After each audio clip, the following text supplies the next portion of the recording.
This video is about the presidential power to pardon people. The power comes directly from the Constitution, and it's one of the powers that are left over from the old days of the kings. During the ratification of the Constitution in 1788, one of the delegates said that the president shouldn't have the power of pardoning because he would be able to pardon people that he advised to commit crimes and that he was involved in, and that in a future day it would establish a monarchy and destroy the republic. So I'd like to answer a couple of questions about the pardon, and the first one is, can a president give a preemptive pardon for future crimes? Well, the answer is really simple, and the answer is no, he can't. For two reasons. One, for a pardon to be given and accepted, a crime has to have been committed. A pardon isn't just something that floats around in the air until you reach out and grab it because you need it at some point. Secondly, when the president leaves the office of the president, he no longer has the power of the pardon. So even if the first reason is invalid, then if he gives a pardon before he leaves office and the crime is committed or discovered after he leaves office, then his pardon is no longer valid. The next question is, can a president pardon himself? Well, the answer to this question is not just no, but hell no. Because the president being able to pardon himself goes against the entire concept of a republic.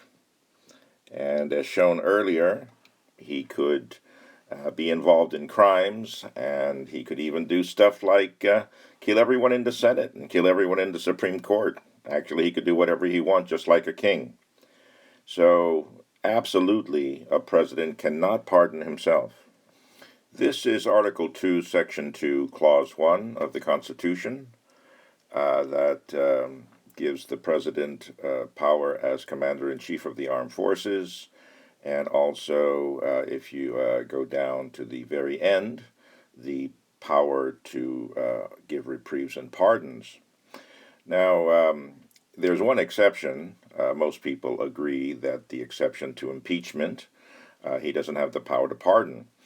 And most people agree that this is the only exception, but it really isn't, because it says that he can only give reprieves and pardons for crimes against the United States. And crimes against the United States are not federal crimes. They're very, very specific crimes that relate to the country, okay? And these are the crimes against the United States. Here are some of the crimes against the United States.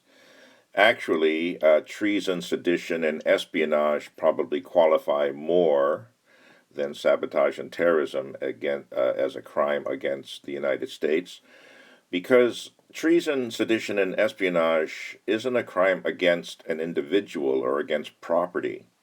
It's actually against the whole abstract concept of the United States as a republic and as a independent body.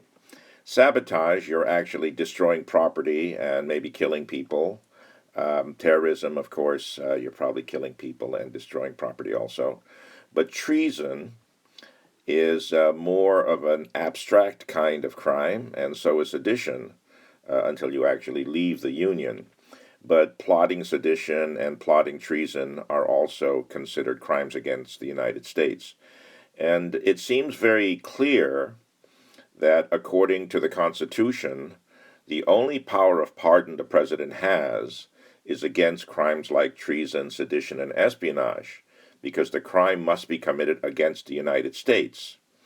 And the whole concept of the president being able to pardon a crime just because it's a federal crime as opposed to a state crime is not something that was thought of or even existed during the time of the framing of the Constitution. Also notice that the power of the pardon is stuck to the end of a long sentence, and the whole paragraph, the whole sentence, is about the commander-in-chief's power. And so it has to do with war and with aggression. And the wording, not only is it in this particular sentence as part of this whole sentence, but also it specifically says that it's the power to grant reprieves and pardons for offenses against the United States. So, except for a case of impeachment, because impeachment would be not against the United States, it could be just for a criminal action by the president or other elected officials. So, this is very, very specific.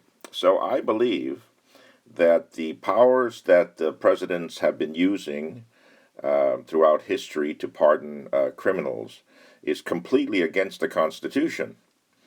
And the founding fathers had no intention of giving the power to the president to overrule the judiciary because it was part of their central concept to have three branches of government to have checks and balances on each other.